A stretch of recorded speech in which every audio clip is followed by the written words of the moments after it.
বাবারা একাদশী করেছেন কালকে? কারা কারা একাদশী করেছেন একটু হাত তুলুন দেখি বাবা। যে রাধে রাধে রাধে, বেশ ভালো বাবা। একাদশী, কালকের দিনটা ছিল একাদশী তিথি। একাদশীটার নাম কি ছিল? মোহিনী একাদশী। তা এই একাদশীটার নাম মোহিনী একাদশী কেন হলেন? ভগবান বিষ্ণু যেদিন দেবতার অসুরের মধ্যে যুদ্ধ হয়েছিল, যুদ্ধ হয়েছিল না বাবা, সাগর মন্থন করে যখন অমৃত উঠলেন, তখন ওই অমৃত সেবার জন্য অমৃতটা নিয়ে কারাকারি লেগেছিল দেবতাগণ আর অসুরগণ। তখন ভগবান বিষ্ণু কি করলেন? ভগবান বিষ্ণু ওই যুদ্ধটাকে থামানোর জন্য মোহিনী রূপ ধারণ করেছিল। মোহিনী রূপ ধারণ করে অসুর এবং দেবতাদের যুদ্ধটাকে শান্ত করেছিল। তাই সেই দিন ছিল একাদশীর দিন, তাই তার নামটা হলো মোহিনী একাদশী। রাধা কৃষ্ণ প্রেমানন্দে হরি হরি বল হরি বল।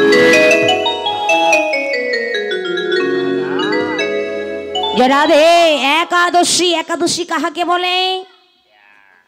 বললেন এটা আমার মুখের কথা নয়, শাস্ত্র বলেন একাদশী তাহাকেই বলে। কাহাকে? 10টা ইন্দ্রিয় আর একটা মনকে একাগ্রতা করার নাম হলো একাদশী। নিতাই গৌর হরি বল হরি বল হরি বল। জয় রাধে। একাদশীর উপবাস, আচ্ছা বাবা একাদশী নারী না পুরুষ? একাদশীর জন্মটা কোথায় থেকে হলো? একাদশী নারী না পুরুষ? বলে একাদশী হলো নারী। তাহলে একাদশীর জন্মটা কোথায় থেকে হলো এটাও একটু জানতে হবে, তাই না বাবা? একাদশীর জন্মটা তখন থেকেই হলো। কখন থেকে? ওই যে যুদ্ধের কথা বললাম, একদিন অসুরের সঙ্গে যুদ্ধ হয়েছিল ভগবান বিষ্ণু। ওই যে যুদ্ধ করতে করতে এবার ভগবান বিষ্ণু তিনি আর ওই অসুরের সঙ্গে পারছে না, যতই মোহিনী রূপ ধারণ করুক না কেন আর পারছে না। তখন কি করলেন? ভগবান বিষ্ণু তিনি একটা গুহায় বসে ধ্যান করতে লাগলেন। আর যখনই ধ্যান করতে লাগলেন, ধ্যান করতে করতে তার তেজময় রূপ থেকে একটা মোহিনী মূরতি বের হয়ে আসলো, সেটাই হলো ওই মোহিনী রূপ। আর ওই মোহিনী রূপ যখন বের হয়ে আসলো, তখন ওই মোহিনী কি করলেন? ওই মোহিনী অসুরটাকে বধ করলেন। এইবার ওই অসুরটাকে বধ করার সঙ্গে সঙ্গে ভগবান বিষ্ণু বললে, বা রে বা নারী, আমি যাকে বধ করতে পারলাম না তুমি তাকে বধ করেছো, তাকে ধ্বংস করেছো, তা আমার চাইতে তোমার শক্তি হলো দ্বিগুণ। তো এইবার সেই নারী বললেন, প্রভু আমি তোমা থেকেই সৃষ্টি হয়েছি, আমি তোমার চরণে শরণাপন্ন হলাম, তুমি আমায় কৃপা করো আমি যেন সাধুগুরু বৈষ্ণবের সঙ্গ পাই। তা আমি তোমাকে কৃপা করছি, তুমি যখন নারী রূপে তুমি যখন ওই অসুরকে ধ্বংস করেছো, তাহলে তোমার আজ থেকে আমি তোমার নাম দিলাম। কি নাম? তোমার নাম হবে আজ থেকে তুমি একাদশী।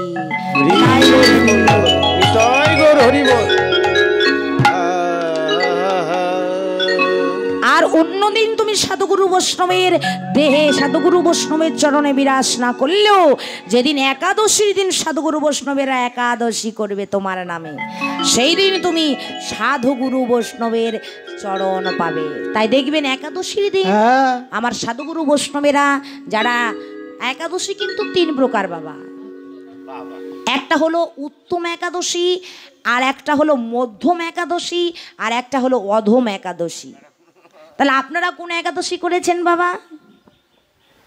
উত্তম একাদশী কাকে বলে? উত্তম একাদশী যেটাকে বলে নির্জলা একাদশী, একবারে জলগ্রহণ করবে না, ওটা হলো উত্তম একাদশী বাবা, ওটাকে বলে উত্তম একাদশী। আর মধ্যম একাদশী কাহাকে বলে?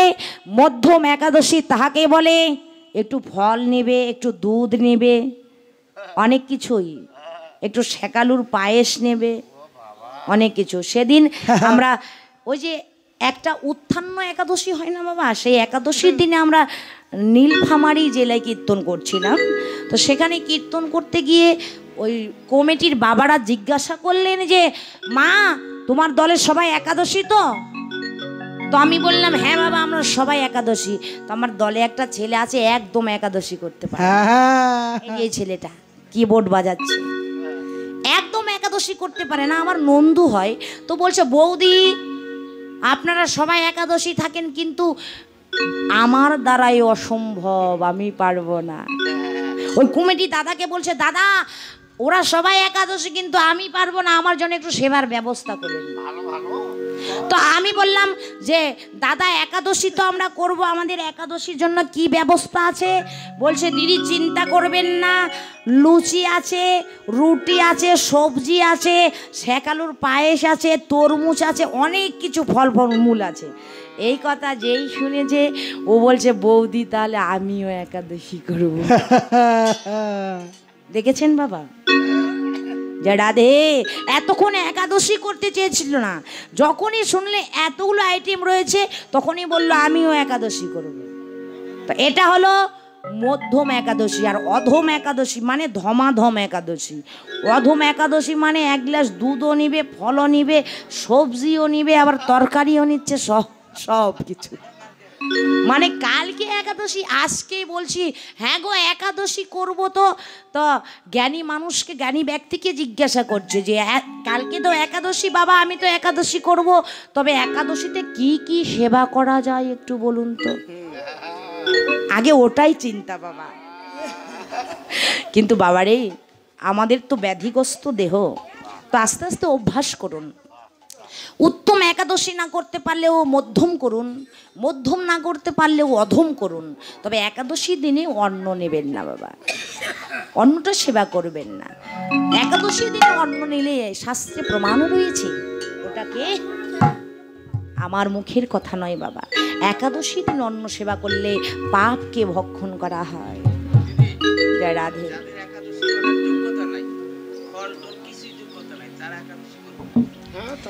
যাদের ফল নেই, যাদের ধন নেই, ঐশ্বর্য নেই, মানে ফল কেনার মতো পয়সাও যাদের নেই, তারাই তো অধম, তারাই আগে আমার গোবিন্দের চরণ পাবে।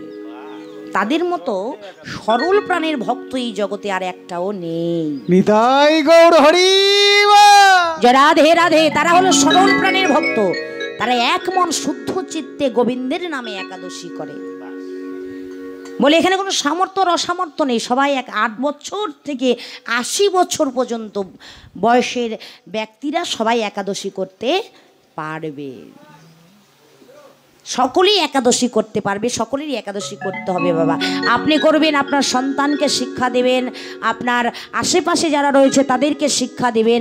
এইভাবে 1 দিন 2 দিন 3 দিন করতে করতে যেদিন আমার সাধুগুরু বৈষ্ণবের কৃপা হবে, যেদিন মা একাদশীর কৃপা হয়ে যাবে, সেই দিন দেখবেন আপনার পূর্ণ ভক্তি সঞ্চয় হবে, সেই দিন আপনি নির্জল একাদশী থাকতে পারবেন। সেই দিন একাদশীর পরের দিন যেদিন প্রসাদ পাবেন, মনে হবে যেন সাক্ষাৎ সাধুগুরু বৈষ্ণবের প্রসাদ, প্রসাদ যেন নয়, এ মহাপ্রসাদ আপনি সেবা করছেন। জয় জয় শ্রী নিতাই গৌর সীতানাথ প্রীতি প্রেমানন্দে হরিবল হরিবল নিতাই গৌর হরিবল। তাই সবাই করবেন বাবা, আজকে পারণ আপনারা সবাই যারা যারা একাদশী করেছে তাদেরও কৃষ্ণ কৃপা গুরু কৃপা লাভ হোক, যারা যারা করেনি তাদেরও গুরু কৃপা লাভ হোক, তারাও যেন একাদশী করতে পারে, যারা করেছে তারাও যেন কৃপা পেতে পারে, আমার গুরু কৃপা লাভ করে গোবিন্দ কৃপা যেন লাভ করে।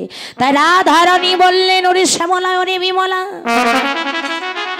আমার বধূ পরশমণি, পরশ মানে কি সঙ্গ, আর মণি মানে সোনা।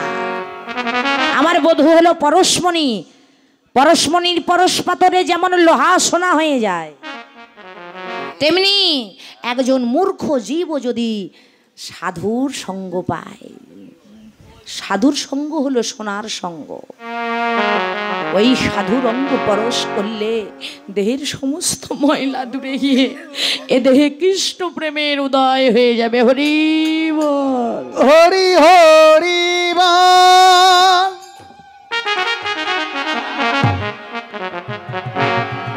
পরশমণি পরশ পাতরে লোহা সোনা হয়ে যায়, তেমনি আমার এই অঙ্গটাও সোনা হয়ে গেল সেই কালো সোনার পরশ করে। রাধারানী বললেন, সখী রে কত না আদর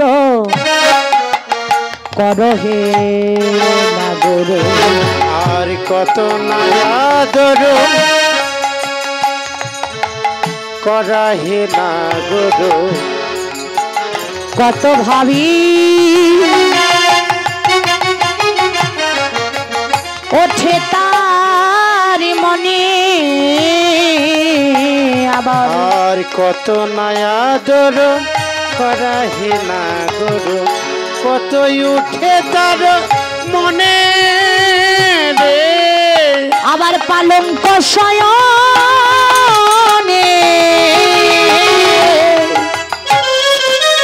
বধূ আমায় না রাখে কখনো,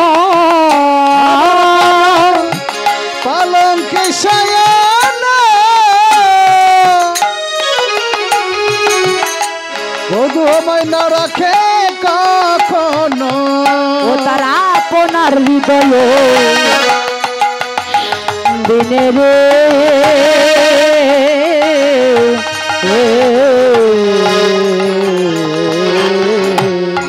ওরে পালঙ্কে শয়নে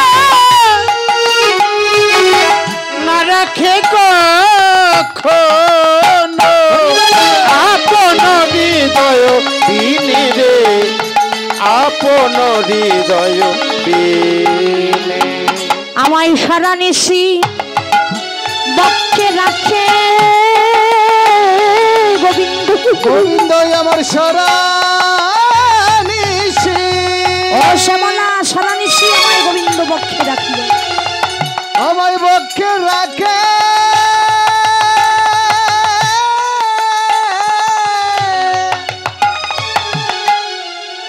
বলি শয্যা কেমন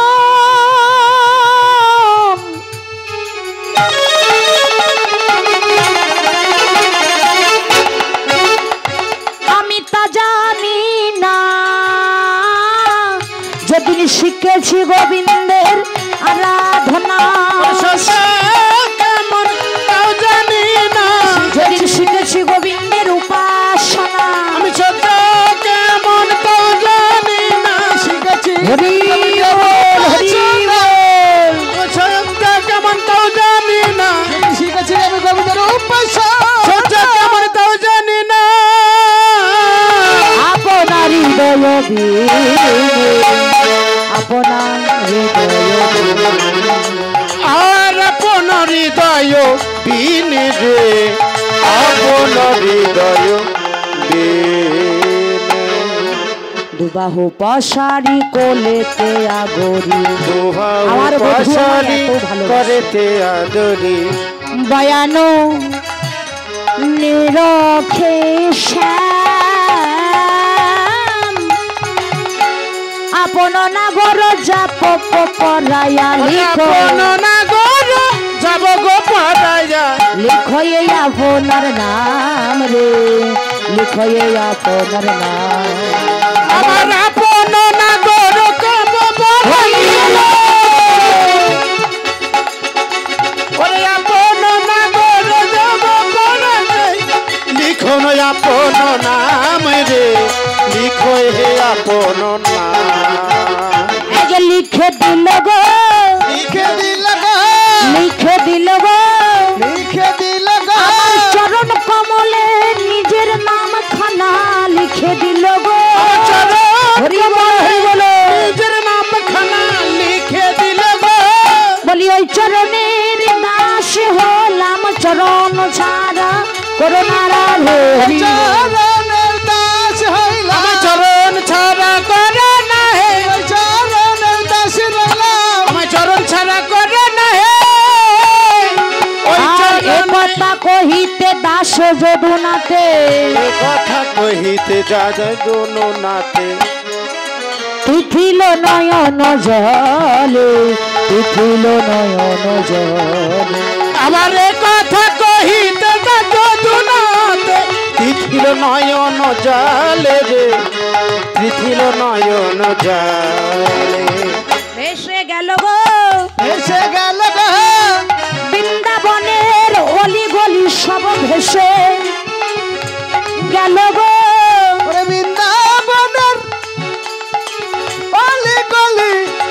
ভেসে গেল গো তিথিল নয়ন জলে, তিথিল নয়ন জলে, আর তিথিল নয়ন জলে দে, তিথিল নয়ন জলে। রাধারানী গোবিন্দের ভালোবাসার কথা সখীদের কাছে খুলে বলছে, শ্যামলা বিমলার কাছে। সখীরে আমার গোবিন্দই আমায় এতই ভালোবাসে, ওই ভালোবাসার কথা কি বলিব, সিনানো দুপুর সময় জানি, সিনানো দুপুর সময় জানি, তপ্ত পথে ঢালইয়ে পানি, তপ্ত পথকে ঢালইয়ে পানি, তাম্বুল ভিকিয়া দাঁড়ালো পথে, তাম্বুল ভিকিয়া দাঁড়ালো পথে, হেন বলি পিয়ে পাতই হাতে, হেন বজি ফুলে বিয়ার পথে।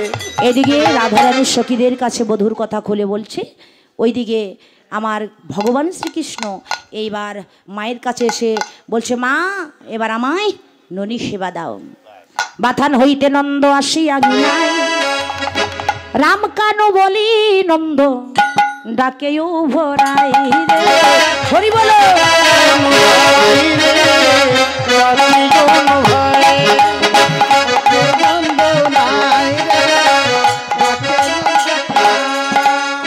এবার রাম নে মোর দহন ভাঙল, হরি বলো হরি বলো, প্রেমানন্দ হরি বলো।